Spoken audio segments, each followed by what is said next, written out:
Let us start a video about pituitary gland. Many friends suggested me to make a video about pituitary gland, and this short video of pituitary gland contains all the important points required for either the competitive exams or for someone who does not have very good knowledge of pituitary gland. And after watching this video, I hope they will get to know some basic points or something that is needed while studying pituitary gland.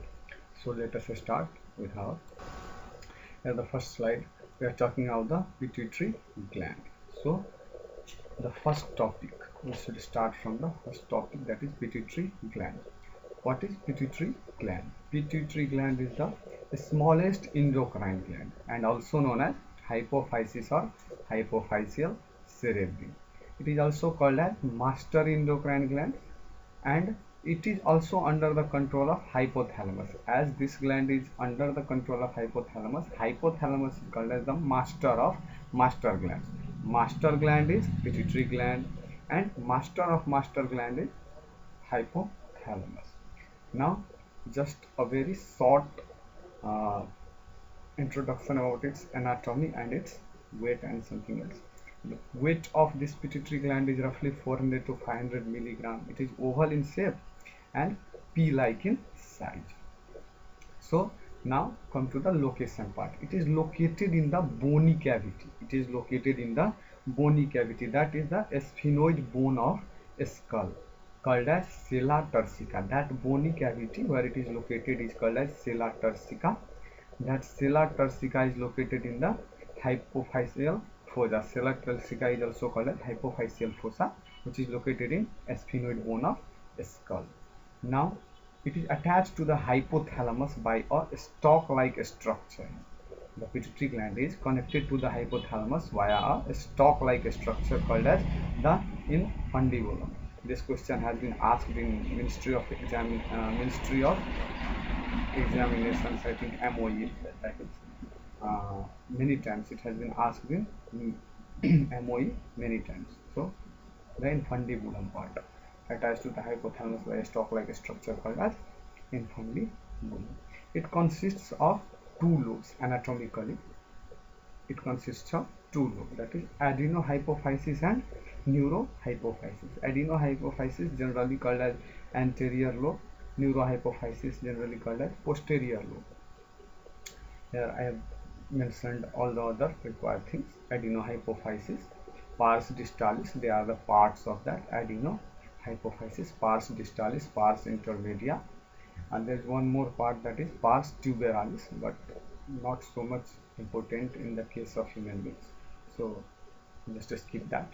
Pars distalis is commonly called as anterior pituitary and releases the following hormones: gonadotropic hormones, prolactin hormone, TSH hormone, that is thyroid stimulating hormone. Another one is ACTH, adrenocorticotropic hormone, and LH and FSH, that is luteinizing hormones and follicle stimulating hormone. These two hormones are collectively also called as gonadotropic hormones. Now come to the another part, that is pars intermedia. It secretes only one hormone, that is known as melanocyte hormone, and this already I have discussed. Pars intermedia is almost merged with pars tuberalis.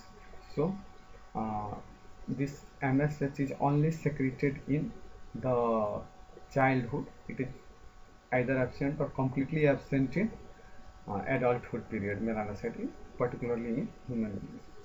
So this about the adenohypophysis. Now another is neurohypophysis or pars nervosa or posterior pituitary.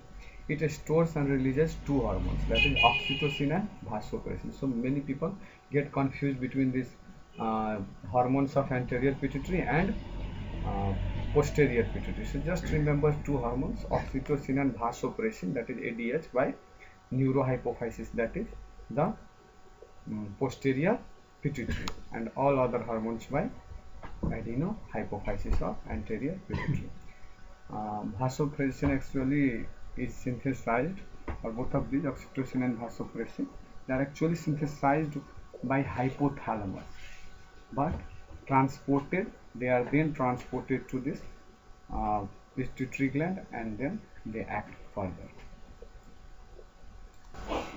Now the first hormone, that is gonadotrophic hormone. This is growth hormones, not gonadotrophic hormone. This is growth hormone. Over secretion of growth hormone stimulates abnormal growth of body, leading to gigantism. Actually, growth hormones are also called as somatotropin. The target organs and effects of these are, the target organs are generally liver, muscle, bone, cartilage, and other tissues. It is an anabolic hormone, stimulates the somatic growth, and growth promoting effects are seen. Now, low secretion of this hormone leads to stunted growth, resulting in pituitary dwarfism. Now, another growth hormone, the simple, it is mentioned here: over secretion, abnormal growth, that is gigantism, and low secretion, stunted growth, that is pituitary dwarfism. Dwarfism generally means, pituitary dwarfism is called as nanism or ateliosis. Unlike the thyroid cretins, the development of brain is normal in pituitary dwarfs. So this should be considered. Another is hypersecretion or oversecretion, that leads to gigantism. Hypersecretion of this growth hormone during growth period, childhood and adolescence period, that is, causes excessive growth of all body parts, resulting into a symmetrical giant body. This is called as proportionate gigantism also.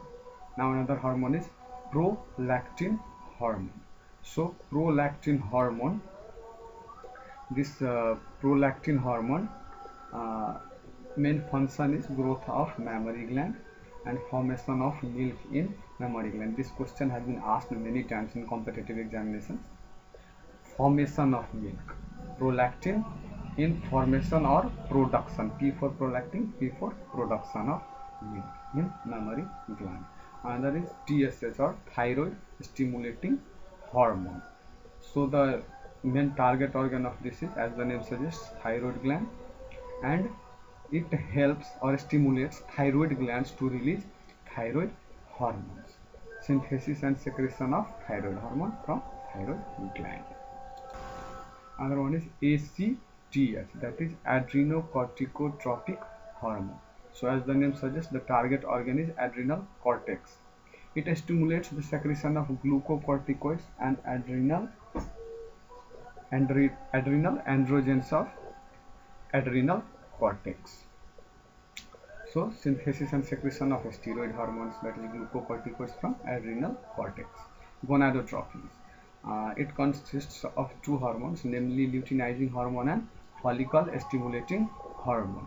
So luteinizing hormone, the main target organ of it is ovary and testes. In females, LH surge is essential for the induction of ovulation. In males, LH stimulates Leydig cell to secrete testosterone. Both FSH and Leydig cell are required for normal spermatogenesis. So LH, as written here, synthesis in males, synthesis and secretion of hormones from testes, androgens. In males, FSH and androgens regulates the spermatogenesis, already mentioned.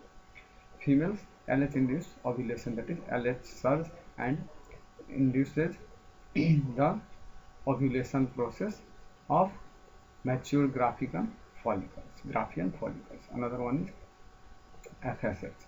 FSH is follicle stimulating hormone, and the target again is ovaries and testes. In females, stimulates growth of ovarian follicles and estrogen production. In males, stimulates the spermatogenesis. MSH, that is melanocyte stimulating hormone. It stimulates the production and release of melanin, melanogenesis by melanocyte in skin and hair. It regulates the pigmentation of skin. Another one is oxytocin hormone. Oxytocin hormone, it acts on smooth muscles of the body.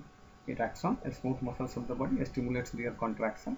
In females generally, particularly talking about the females, the main function of oxytocin is to stimulate a vigorous contraction of uterus during the childbirth.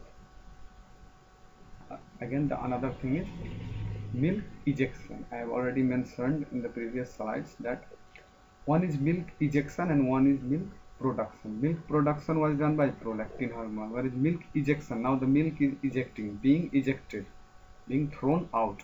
This is brought about by the effect of oxytocin hormone. Very important question.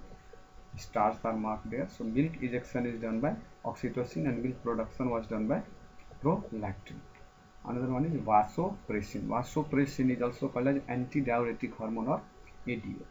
It is synthesized in the hypothalamus, mainly in the supraoptic nucleus, but also in the paraventricular nucleus. It is stored and released from the posterior pituitary. Stored and released from the posterior pituitary. Action of ADH is the main target tissue is renal collecting duct. The major role of ADH is passive reabsorption of water. The major role is passive reabsorption of water or facultative reabsorption of water. Actually what happens is ethyl alcohol suppresses the ADH secretion and results in plyuria. Increased plyuria. What is plyuria? Plyuria means increased frequency of urination or micturition. So this ADH stimulates reabsorption of water and electrolytes by the distal tubules. Reduction and helps to prevent the loss of water. So this is about the oxytocin and vasopressin.